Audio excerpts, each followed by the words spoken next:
दोस्तों, welcome to my YouTube channel Chandni talks. जय श्री राम दोस्तों। आज हम पढ़ेंगे मल्टी टैलेंटेड हनुमान जी का फर्स्ट चैप्टर। वैसे आप सभी कैसे हैं? आई होप सभी ठीक होंगे। तो चलिए हम शुरुआत करते हैं अपने इस बुक के फर्स्ट चैप्टर का। हमारा पहला चैप्टर है कलयुग में किस किस को हनुमान जी के दर्शन हुए हैं। प्रिय पाठकों, इस पुस्तक में 3 प्रमुख बिंदु हैं। हनुमान जी को कलयुग में किस किस ने पाया, कैसे कैसे पाया और आप कैसे पा सकते हैं। कलयुग में हनुमान जी को किस किस ने पाया, आइए हम इसको देखते हैं। ऐसे तो प्रत्यक्ष और अप्रत्यक्ष बहुत लोग हैं, उन सभी के नाम बता पाना असंभव है। ऐसे अनगिनत लोग हैं, परंतु जो प्रमुख रूप से पूरे समाज में व्याप्त हैं उनके बारे में आपको बताया जा रहा है। संत श्री तुलसीदास, स्वामी संत समर्थ रामदास जी महाराज, परिराम छावनी वाले, अयोध्या वाले पूज्य महाराज श्री जी, जिनके नाम से मणिराम छावनी नाम व्याप्त हुआ। नीम करोली वाले बाबा, परम पूज्य भी सन्यासी बाबा और दादा गुरु जी, कर्नाटक के व्यास राय तीर्थ जी तथा आंध्र प्रदेश के खम्मम जिले के स्वामी भद्रांचल राम दासू, जिन्हें गोपन्ना नाम से जाना जाता था। उन लोगों ने हनुमान जी को कलयुग में पाया है, देखा है और इन पर अप्रत्यक्ष हनुमान जी की कृपा हुई। इन्होंने हनुमान जी को कैसे पाया, इस पर एक एक करके दृष्टिपात करते हैं। श्री तुलसीदास जी महाराज, कलयुग में इनको भी हनुमान जी का दर्शन हुआ। तुलसीदास जी का जन्म इतना ईस्वी में सावन माह के शुक्ल पक्ष की सप्तमी तिथि को हुआ था। ये प्रतिदिन शौच क्रिया करने जाते बचा हुआ जल एक पेड़ पर डालते। इनमें एक प्रेत रहता था। प्रेत जल पी कर तृप्त हो गया और प्रकट होकर बोला, कुछ मांगो। तुलसीदास जी ने बोले, हमें संसार की वस्तुएं नहीं चाहिए, प्रभु राम के दर्शन करा दो। प्रेत ने कहा, हम राम जी को तो नहीं मिलवा सकते। अगर राम जी को ही मिलवाने वाले होते तो प्रेत क्यों बनते? हाँ, राम जी से मिलवाने वाले का पता बता सकते हैं। लेकिन किसका? उन्होंने पूछा, किसका? हनुमान जी का। आप हनुमान जी का पता कैसे जानते हो? क्योंकि उन्हें हमारा 36 का आंकड़ा चलता है। भूत पिशाच निकट नहीं आवे, महावीरजन नाम सुनावे। तो उनका हम पता लगाए रहते हैं कि किस ओर है, तो हम दूसरी ओर चले जाते हैं। ऐसे हमें उनका पता है वो कहाँ मिलेंगे। जहाँ आप कथा में जाते हो, उस कथा में सबसे पहले जो आवे, सबसे बाद में जो आवे, उन्हीं के चरण पकड़ लेना, वही हनुमान जी है। हनुमान जी एक कोठी के रूप में इस कथा में आते थे। तुलसीदास जी ने ध्यान दिया, एक कोठी सबसे पहले आकर बैठता है, सबसे बाद में जाता है, अंत में उन्होंने चरण पकड़ लिए। हनुमान जी के साक्षात प्रकट हो गए। तुलसीदास जी ने कहा, प्रभु हम आपको पहचान गए, दर्शन दो। हनुमान जी प्रकट होकर बोले, बताओ क्या चाहिए? राम जी के दर्शन चाहिए। तुम्हें त्रिकूट में राम जी के दर्शन मिलेंगे। हनुमान जी ने राम जी के दर्शन त्रिकूट में करवाए। त्रिकूट के घाट पर भई संतन की भीड़, तुलसीदास चंदन करत तिलक देत रघुवीर। यह दुआ हनुमान जी ने तोता बनकर के कहा है। तुलसीदास जी को भी कलयुग में केवल और केवल कथा के कारण और कथा में आने के कारण हनुमान जी के दर्शन हुए। सेकंड है बुंदेलखंड मध्य प्रदेश के प्रसिद्ध संत भी श्री सन्यासी बाबा, लगभग 350 पूर्व चंदेल का कालीन समय में बुंदेलखंड के छतरपुर जिले का गढ़ा ग्राम 7 गांवों का गढ़ा था, जिसे 7 ग्राम का गढ़ कहा जाता था। वहाँ पर गौड़ राजा विराजमान रहते थे। उनके धर्म गुरु व राजगुरु थे श्री सन्यासी बाबा, यानी परम पूज्य संत श्री भगवान दास जी गर्ग महाराज। श्री सन्यासी बाबा शुक्ल वंश गर्ग वंश के आचार्य भी थे और पूर्वज भी। किंवदंती के अनुसार गौड़ राजा ने अपनी तलवार की धार गौ माता को उस तलवार से काट कर दी थी, जिससे श्री सन्यासी बाबा का मन आहत हो गया और उन्होंने राजा के विध्वंस के लिए और उस गाय को जीवित करने के लिए हनुमान जी की उपासना की।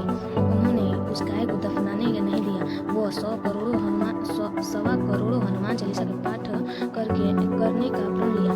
कहते हैं कि पाठ प्रारंभ करते ही वो गाय जीवंत हुई और राजा को क्षमा मांगनी पड़ी। इसके बाद में श्री सन्यासी बाबा ने राजगुरु धर्मगुरु का पद त्याग कर हनुमान चालीसा की सिद्धि की उपासना का रास्ता तय किया और अपने पूरे जीवन काल में एक पैर पर खड़े होकर हनुमान चालीसा के 100 करोड़ पाठ किए। इन्होंने 2 बार हनुमान जी के दर्शन हुए। वृक्ष को फाड़कर हनुमान जी की मूर्ति प्रकट हुई, जो वर्तमान में बागेश्वर बालाजी की मूर्ति है। वो सन्यासी बाबा द्वारा प्रकट की गई मूर्ति है। हनुमान जी ने कहा था कि एक दिन पूरी दुनिया बागेश्वर धाम पर आएगी और कहा कि कलयुग में कहीं सारा बालाजी के रूप में पूजा जाता है और है, कहीं मेहंदीपुर बालाजी के रूप में यहाँ श्री सन्यासी बाबा के ही वंशज परम पूज्य गोलोकवासी संत श्री सेतुलाल गर्ग जिन्हें बालक गुरु जी के रूप में जाना जाता है, इनको भी अपने जीवन काल में हनुमान जी व बागेश्वर महादेव की सेवा व हनुमान चालीसा की हवन की सिद्धि के फलस्वरूप हनुमान जी के दर्शन हुए। वे सदैव हनुमान चालीसा के चौपाइयों का हवन किया करते थे। इन्हीं के प्रभाव से इनको हनुमान जी के दर्शन हुए हैं।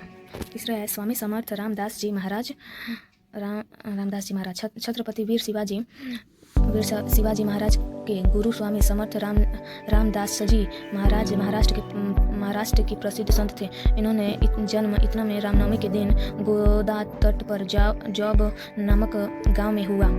आपको हनुमान जी की उपासना व हठ योग की साधना के कारण हनुमान जी के दर्शन हुए। हनुमान जी ने दर्शन देते हुए कहा कि तुम भारत में हिंदवी स्वराज्य की स्थापना के लिए आगे बढ़ो।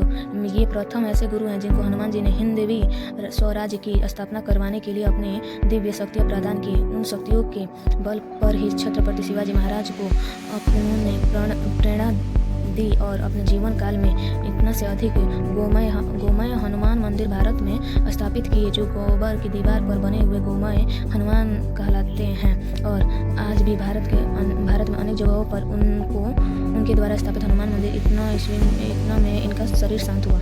श्री नीम करोली वाले बाबा देश और विदेश में श्री नीम करोली वाले बाबा के नाम से जो प्रसिद्ध हैं। फेसबुक के मालिक भी जिनके भक्त रहे ऐसे परम पूज्य श्री नीम करोली वाले बाबा कंबल पहन कर रहते थे। इनका नाम लक्ष्मी नारायण शर्मा था।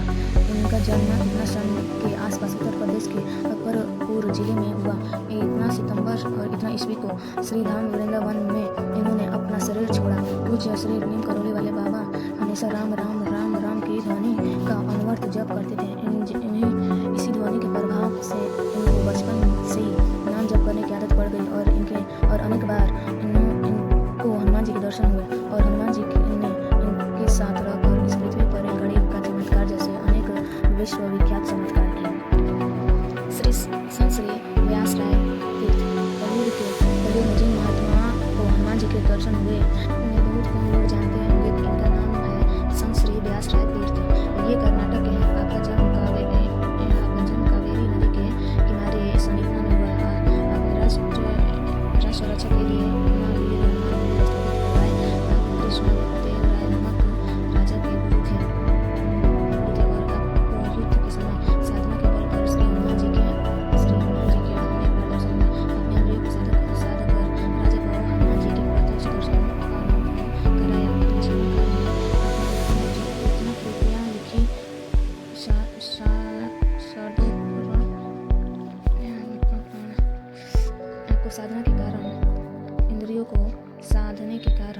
इंद्रियों को साधने का मतलब आँखों को क्या देखना चाहिए, कानों को क्या सुनना चाहिए। कलयुग में हनुमान जी के दर्शन। स्वामी भद्रांचल रामदासु को गोपन्ना नाम से जाना जाता था। स्वामी भद्रांचल रामदासु का जन्म 19 ईस्वी में आंध्र प्रदेश के खम्मम जिले में हुआ था। आप अब्दुल हसन तानाशाह राजा के यहाँ तहसीलदार के पद पर स्थापित हैं। आपको स्वप्न में एक स्त्री की आवाज़ के कारण जमीन में राम जी की मूर्तियाँ दबी हुई होने का आभास हुआ।